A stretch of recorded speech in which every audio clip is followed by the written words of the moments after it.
அப்புறம் ஒரு எண்ணம் வந்தது, கண்ணை திறந்து பார்ப்பார், ராஜா தான் வந்து பண்ணியிருக்கான்னு தெரியும். உடனே அந்த ராஜ்யமே பொசுங்கட்டும்னு சாபம் கொடுத்துட்டா என்ன பண்ணுறது?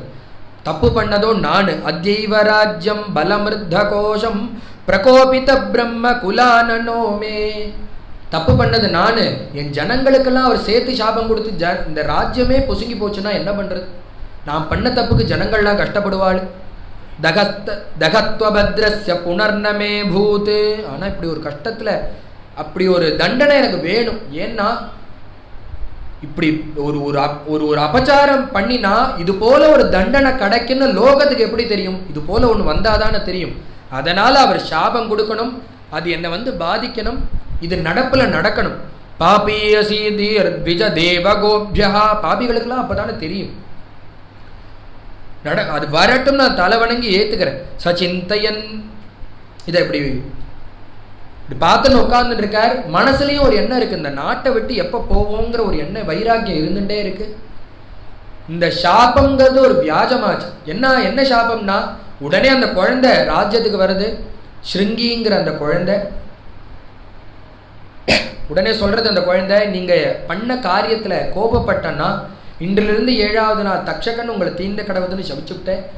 இதை அப்பாட்ட சொன்னேன். அப்பா உங்களுக்கு ஆத்மகதியை ஆத்மலாபத்தை தேடிக்கிறதுக்கு போய் சொல்லிட்டு வர சொன்னார். உங்ககிட்ட அதை சொல்லிட்டு வர சொன்னார்.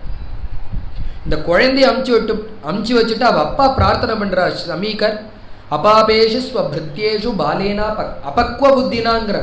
தெரியாம அவன் பண்ணிவிட்டான்.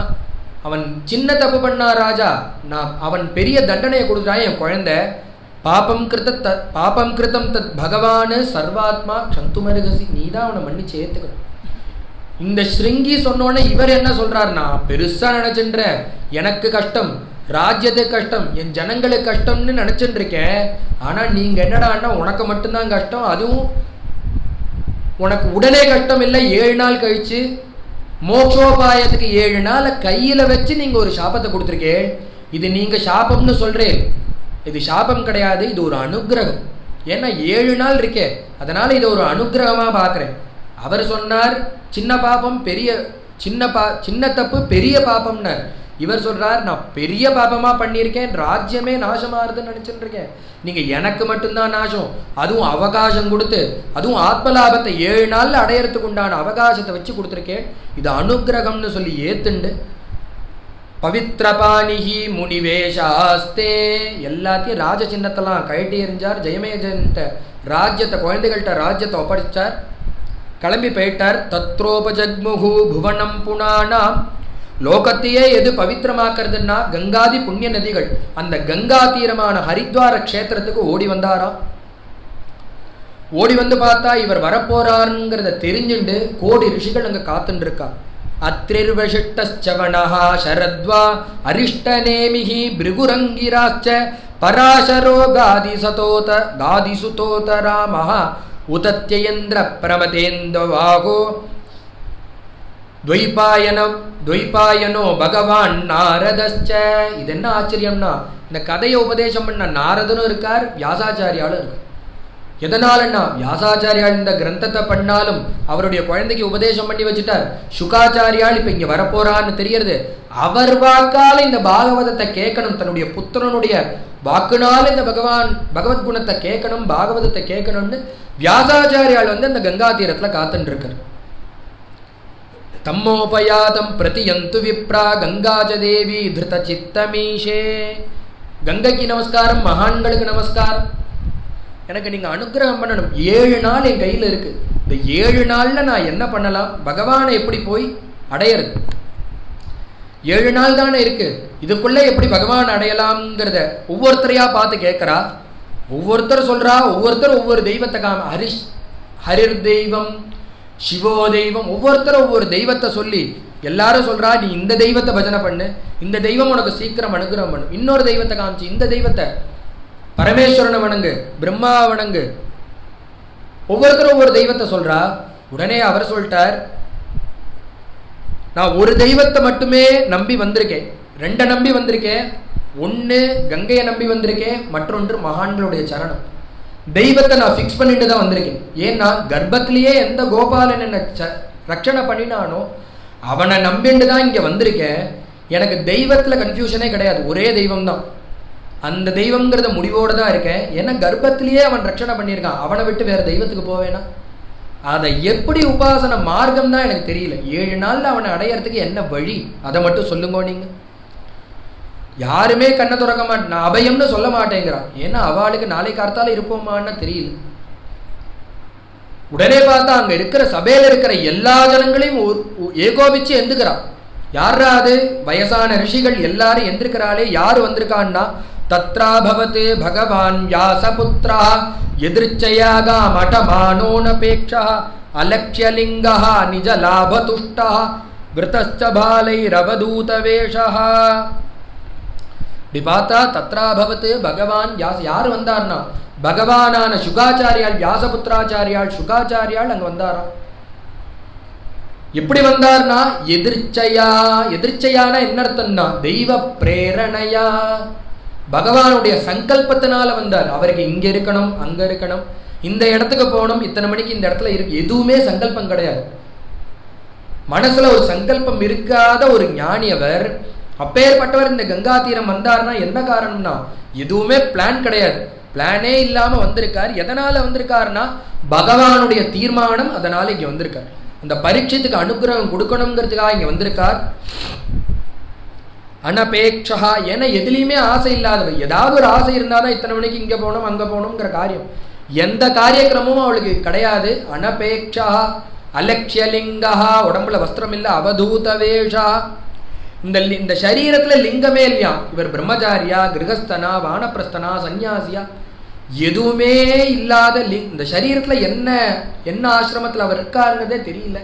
அலக்ஷ்யலிங்கா நிஜ லாபதுஷ்டா, உண்மையான ஒரு சந்துஷ்டிய உள்ள பார்த்துட்டு இருக்கிறதுனால அனுபவிச்சுட்டு இருக்கார். அவதூத வேஷத்துல இருக்கார். குழந்தைகள்லாம் சுத்தி இருக்காங்க. எப்பொழுதுமே மகான்களுக்கு பின்னாடி பார்த்தா சின்ன சின்ன குழந்தைகள் இருந்துட்டே இருப்பான். இப்படி இருக்கக்கூடிய அவருக்கு என்ன வயசுன்னா துவம் ஜஷ்டவருஷம், 8-16 வயசு பொறுமானம் உள்ள அந்த பையன் ஞானி. பையனே தவிர ஞானி, சிறு வயசு ஆனா ஞானி. ஏன் உயர்ந்தவர் தெரியறதுனா அங்க இருக்கக்கூடிய கோடி கோடி ரிஷிகளுக்கெல்லாம் வயசு பெருசா, தாடி பெருசா இருக்கு. வயசை கேட்டா இத்தனை கோடிங்கிறா. அவள்லாம் ஏந்து நிக்கிறாள். ஏன் நிக்கிறான்னா வயசு கணக்கு கிடையாது, அந்த உள்ள இருக்கிற பகவான் தான் கணக்கு. ஞானிங்கிறதுனால அத்தனை பேர் ஏந்து வாங்கோ வாங்கோன்னு சொல்லி வரணும் சொல்லி நமஸ்காரம் பண்றா. 18 வயசு 16 வயசு ஞானி அவர். சுகுமார பாத கரோரு பக்வம் ச கபோல காத்திரம், சரீரம் இஷ்டத்துக்கு இருக்கு, அழகா இருக்கு. கபோலம், பகவானை எப்படி வர்ணிப்பாரோ அது போல இருக்கான் திருமேனி அழகாக. அப்படி வந்து நிற்கிறார் அந்த பிரபு. அவரை பார்த்தோன்னு அந்த பரீட்சித்து முடிவு பண்ணிட்டார், இத்தனை பேரும் அபயம் கொடுக்க மாட்டேன்னா இவர் வந்தோன்னே இத்தனை பேர் எந்த நிற்கிறா, அப்ப இவாளை காட்டிலும் அவர் பெரியவராதானே இருக்கணும். அவர் காலில் போய் விழுந்தாராம். ச விஷ்ணுராதோ அதிதய ஆகதாய தஸ்மை சபர்யாம் சிரசா ஜகாரா. அவர் காலில் போய் விழுந்தாராம். என்ன எண்ணம்னா, என்ன நீங்க எப்படியாவது காப்பாற்றணும், இந்த பகவான் இடத்துல போய் சேர்க்கணும். நீங்க பெரியவாங்கிறத தெரிஞ்சுக்கிறேன், நீங்க போய் என்னை காப்பாற்றணும். நீங்க என்ன சொன்னாலும் பண்றது காத்துருங்க. எச்ரோதவ்யம் அதோஜப்யம் அதோஜப்யம் எத்கர்த்தவ்யம் டிரிபி பிரபோ. என்ன படிக்கணுமா, இல்ல பாராயணம் பண்ணணுமா, ஜபம் பண்ணணுமா, பஜனம் பண்ணணுமா, எது சொன்னாலும் காத்துருக்கு. எப்படியாவது கொண்டு போய் அந்த பகவானுடைய சரணத்துல என்னை சேர்த்து விடுங்க. ஸ்மர்த்தவ்யம் பஜனீயம் வா ப்ரூஹியத்வா விபர்யம். என்ன பண்ணணும் நீங்க சொல்லுங்க, காத்துன்னு இருக்கேன். என்ன அவருடைய கண்கள்லேருந்து புறப்பட்ட அந்த ஜலம் என்ன ஆச்சுன்னா அந்த சுகாச்சாரியாளுடைய பாதத்துல விழருது. பிறந்ததுலேருந்து அப்பாட்ட பேசல, அம்மாட்ட பேசல, யார்கிட்டையுமே பேசாத அந்த சுகாச்சாரியால் அந்த க்ஷணம் அந்த பரீட்சித்தினுடைய முதுகுல கை தொட்டி எழுப்பி அவருக்கு முதுக தட்டி கொடுத்து தலையில ஆசீர்வாதம் பண்ணி அபயம்னா. இந்த ஒரு வார்த்தையை அங்க இருக்கக்கூடிய யாராலையுமே சொல்ல முடியல. ஆனா பரீட்சித்துக்கு இவர் வாக்குனால இவர் பண்ண பாக்கியம். யார்கிட்டையுமே பேச, வியாசாச்சாரியாள்கிட்டயே பேசாத சுகாச்சாரியால் இவர் பண்ண பாக்கியம் அபயம்னார். என்ன சொல்லி அபயம்னா, அப்பா நீ பெரிய பாக்கியம் பண்ணியிருக்க. நீ என்ன சொல்ற, 7 நாள் தான் இருக்கு, 7 நாள் தான் இருக்கு. நீ சொல்லிட்டு இருக்க 7 நாள்ங்கிறது ரொம்ப ரொம்ப ரொம்ப ஜாஸ்தி. பகவான் அடையறதுக்கு நாள் கணக்கே வேண்டாண்டா. கட்வாங்கன்கிற ஒரு ராஜா 1.5 மணி நேரத்தில் பகவானை அடைஞ்சிருக்காம்பா. சாலப்பெரும்பு சொல்றார், அர்த்தார்த்தேன ஹரிம் பிரசன்னமகரோத். ஒரு பகவான் அடையறதுக்கு காலம் கிடையாது. எவ்வளோ நேரத்துலலாம் பகவான் அடைஞ்சவா இருக்கான்னா, அர்த்தார்த்தேன ஹரிம் பிரசன்னமகரோத். ஒரு 6 மாச காலத்துல ஒருத்தன் அடைஞ்சிருக்கான். ஔத்தானபாதி சிசு. 6 மாசத்துல என்னாச்சுன்னா அந்த திரையோலோகாச்ச கம்பிரேன்னு 6 அங்க இருக்கக்கூடிய லோகங்கள்லாம் கிடுகிடுகிடுன்னு நடுங்கிறது. இந்த துருவசுவாமியினுடைய அந்த தபசு சக்தி அங்க மேல் லோகம்லாம் நடுங்கிறது. 6 மாசத்துல ஒருத்தன் பகவானை கீழே கொண்டு வந்து இறக்கிவிட்டான். வயசு என்னடான்னா 5 வயசு. அவன் தபஸ் பண்ண காலம் எழுதுறான்னா 6 மாசம். உன கையில 7 நாள் இருக்கு. பெருசு இது. அதற்கு மேல இது சாலப்பெரும்பு சொல்றார், சப்தாகே நன்று பாகா. பரீட்சத்துக்கு 7 நாள்ல பகவான் கிடைச்சானே. பிங்களங்கிற ஒரு தாசி ஒரு யாமத்துல பகவான்கிட்ட போனான். தாசி ஆனா பகவான்கிட்ட வச்ச பக்தினால ஒரு யாமத்துல போயிட்டா. கட்வாங்கங்கிற ஒரு ராஜா எப்படின்னா 1.5 மணி நேரத்துல பகவான்கிட்ட போய் சாயுஜத்தை அடைஞ்சான். எவ்வளோ நேரம்ங்கிறது விஷயமே கிடையாது. எப்படி நம்ம பண்றோம், அந்த பக்தியை எப்படி பண்றோங்கிறது தான் விஷயம். உங்ககிட்ட நிறைய அவகாசம் இருக்கு. இப்படி சொன்ன சாலப்பெரும்பு என்ன பண்ணான்னார், அவருடைய பாதி ஆயுசை வேஸ்ட் பண்ணி விட்டார். பட்டத்திரி கேட்கிறார், நீ இப்படியே ஆயுசை வேஸ்ட் பண்ணிட்டு இருக்கே, உள்ள வந்து அந்த குருவாயூரப்பனை பார்க்க கூடாது, ஆயுசை முழுக்க இப்படி வேஸ்ட் பண்ணிட்டு இருக்கேன்னா. அந்த சமயத்தை எப்பொழுதும் அதை லட்சியம் பண்ண மாட்டார். அந்த சமயத்துல ஒரு மனசுல ஏதோ ஒன்று பட்டுது. அங்க நேரா சந்நிதிக்கு வந்தார், ஸ்தோத்திரம் பண்ணார், ஒரு நமஸ்காரத்தை பண்ணார். சேஷாயுஷோ தோஷையேன்னர். மீதி ஆயுசு உனக்குதான்னு சொல்லி நமஸ்காரம் பண்ற காலமும் அவருடைய கடைசி மூச்சும் விடுற சமயமும் ஒன்னார். குருவாயூரப்பன் அப்படி ஒரு லீலை பண்றான். நமஸ்காரம் பண்ணினார், பண்ணவர் எந்திருக்கவே. மீதி ஆயுசு உனக்குன்னார், ஆயுசே இல்லாம பண்ணிவிட்டார் பகவான். அதனால பகவான்கிட்ட எத்தனை வருஷ காலம் பக்தி பண்ணோங்கிறது விஷயமே கிடையாது, எப்படி பண்ணோங்கிறதா விஷயம். உங்ககிட்ட 7 நாள் இருக்கு, நிறைய அவகாசம் இருக்கு. நீ கேட்ட பாத்தியா அப்படி ஒரு கேள்வி, இத லோகம் பிறந்ததுலேருந்து யாருமே கேட்டது கிடையாது. இப்படி யாருமே கேட்டதே கிடையாதுடா. எல்லாருக்கும் என்ன ஆசைன்னா இன்னும் எப்படி கொஞ்ச நாள் வாழலாங்கிற ஆசை தான் இருக்கும். நீ என்ன கேட்குறன்னா, இந்த சாபத்திலேருந்து எப்படி விடுபடணும், இந்த சாபத்திலேருந்து எப்படி என்ன நான் காப்பாற்றிக்கணும்னா ஆயுசை மீதி வச்சுக்கிறதுக்காக அவன் கேட்கல. விடுபடணுங்கிறது என்னன்னா மொத்தமா எனக்கு இந்த லோகத்திலேருந்தே விடுதலையை வாங்கி கொடுத்துரும். அதுவும் பகவான்கிட்ட போய் சேரும், அதுவும் கிருஷ்ணனிடத்துல தான் போய் சேரும். சங்கல்பிச்சுன்னு கேட்கறது. இந்த கேள்வி இருக்கே யாருமே கேட்டது கிடையாது. வரியான் ஏஷதே பிரஷ்னஹா. இந்த கேள்வியை கண்டு நான் சந்தோஷப்படுறேன். இப்படி ஒரு எண்ணம் யாருக்கும் வராது. எல்லாருக்கும் என்னன்னா இன்னும் கொஞ்சம் ஆயுசு கிடைக்காத ஆட் பண்ணிட்டு இருப்போமான்னு.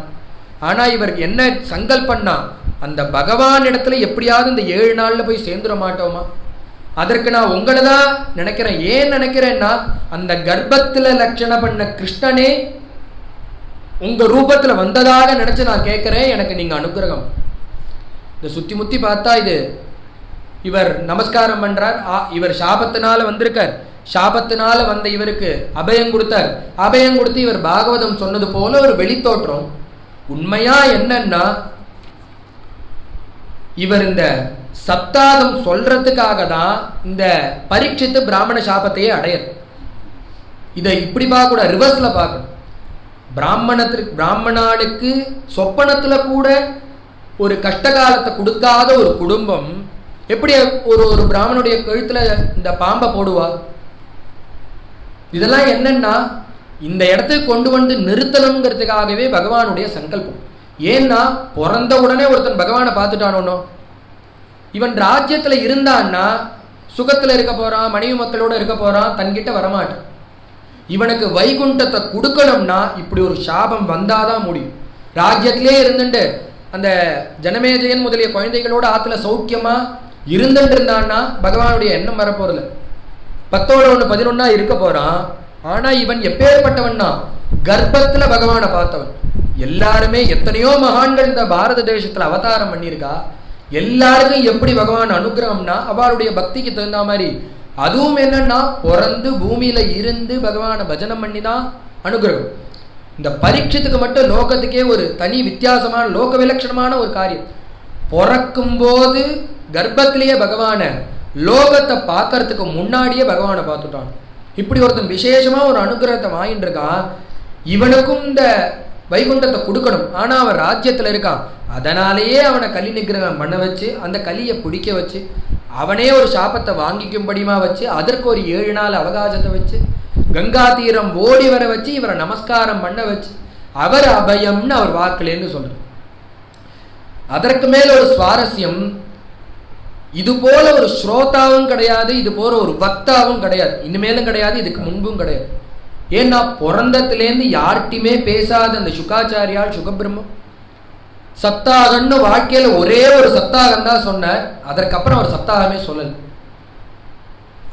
அது போல சொல்ல முடியுமா? எப்பேற்பட்ட ஒரு சப்தாகம் அது. இதுல என்ன ஒரு ஆச்சரியம்னா அவன் குடும்பியா இருந்தான். இவர் கொடுத்த அபயத்தினுடைய பிரபாவம் பகவானை பார்த்ததனோட ஒரு அந்த சிரேஷ்டம் என்ன, பகவானை தரிசனம் பண்ணவன்கிறதுக்கு என்ன பிரமாணம்னா ஒரே சப்தாகத்துல வைகுண்டம் போயிட்டானோ. இதற்கப்புறம் அவனை இன்னொரு இடத்துல சப்தாகத்துக்கு போய் உட்காரல, இவரும் போய் இன்னொரு இடத்துல கதைன்னு சொல்லல. ஒரு சப்தாகம் ஒரு வக்தா, ஒரு சப்தாகம் ஒரு ஸ்ரோதா, 2 பேரும் அவர் பண்ண கதையில அவன் வைகுண்டம் போய். இப்படி சப்தாகம்னா அப்படின்னா இருக்கணும். அவர் வாக்க தொடர்ந்து அவ அப்பாட்ட பேசினதில்லை. ஆனா அந்த சுகபிரம்மம் இந்த பரீட்சத்துக்கு தன் வாக்கால அபயம்ங்கிறது. உனக்கு நாள் நிறைய இருக்குப்பா, கவலையே படாத, உன்னை நான் அந்த பகவானுடைய திருவடியில கொண்டு போய் சேர்த்து விடுறேன்னு. உனக்கு நீ சாபத்தினால வந்திருக்கேன்னு சொல்ல, இது சாபம் கிடையாது, அனுகிரகம். ஏன்னா இங்க கோடி ரிஷிகள் இருக்கா, யார்கிட்டயாவது போய் அபயம்னு சொல்ல முடியுமான்னா சொல்ல மாட்டான். எதனால சொல்ல மாட்டான்னா அவளுக்கே தெரியாது எத்தனை நாள் இருக்க போறோம். ஏன்னா முர்த்தி அவனுடைய கழுத்துல தொங்கிட்டு இருக்கா எல்லாருக்கும் பின்னாடி. என்னைக்கு எது ஆகும்னு யாருக்குமே தெரியாது. ஆனா நீ ஒரு மாற தட்டின்னு சொல்லிக்கலாம். இன்னும் 7 நாள் கழிச்சு நான் உங்ககிட்ட பேசுறேன் சார்னு நீ சொல்லலாம். 7 நாள் இருக்கு அப்படின்னு தைரியமா சொல்லிக்கலாம். நீ எவ்வளவு நாள் இருப்ப அப்படின்னு உங்ககிட்ட கேட்டா நீ மாறு தட்டின்னு சொன்னா 7 நாள் நான் இருப்பேன். ஏன்னா போற காலை யாருக்குமே தெரியாது. உனக்கு என்ன ஒரு அனுகிரகம்னா பின்னாடி நடக்க போற 7 நாள் கழிச்சு ஜீவன் போக போறது உனக்கு முன்னாடியே தெரியும். இது இங்க இருக்கிற யாராலையும் முடியாது. அதனாலதான் அவ அபயம் தரமாட்டேங்கிறா. நாளைக்கு கார்த்தால இருப்போமான்னு தெரியல, அப்பேற்பட்டவா உனக்கு எப்படி அபயம் தருவா? ஏன்னா உங்ககிட்ட 7 நாள் தான் இருக்குங்கிற, நீ சாபம்ங்கிற, இது அனுகிரகம். பகவானை அடையறதுக்கு 7 நாள் அவகாசம் கொடுத்தவா உனக்கு சாபம் கொடுத்துருக்கா. 7 நாள்ங்கிறது ரொம்ப ஜாஸ்தி. இங்க வந்தவா யாரும் இந்த வாக்கை திறந்து சொல்ல முடியாது. நான் 7ஆவது நாள் மட்டும் உயிரோடு இருப்பேன் நீ சொல்லிக்கலாம், மாறு தட்டின்னு சொல்லிக்கலாம். பகவான் உனக்கு அனுகிரகம் பண்ணியிருக்காரு, சாபத்தை கொடுக்கலன்னு சொல்லி. அவனுக்கு பயேஷு அபயதாங்கிற பயமா வந்தான். இவருடைய அந்த தோல்ல அவருடைய கை பட்டுது. அந்த சிரசுல அந்த கை பட்டோடனே பயம்லாம் நீங்கி தைரியவானா மாறிவிட்டானோ. ஏன்னா நம்மளுக்கு அவன் மிருத்யுவை கண்டு பயப்படல.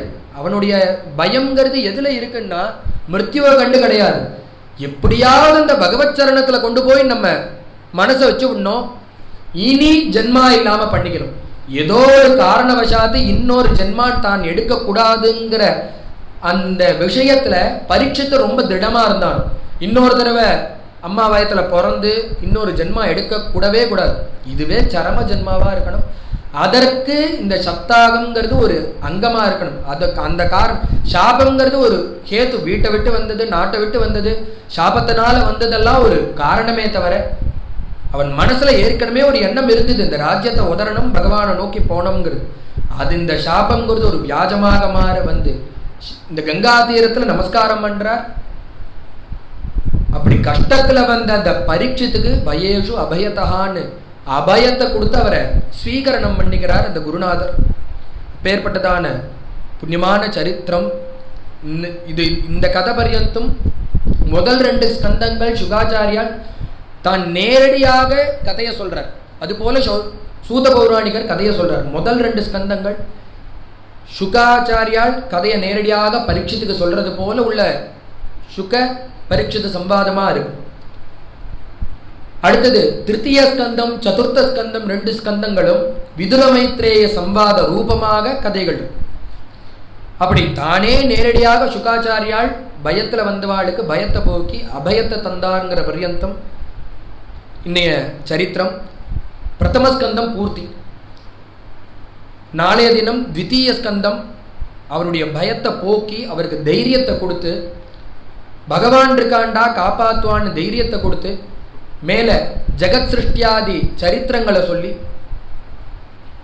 லோகம் எப்படியெல்லாம் பகவான் விஸ்தாரப்படுத்தினாருங்கிற கதையெல்லாம் மேலே நாளைக்கு சொல்ல போகிறார்.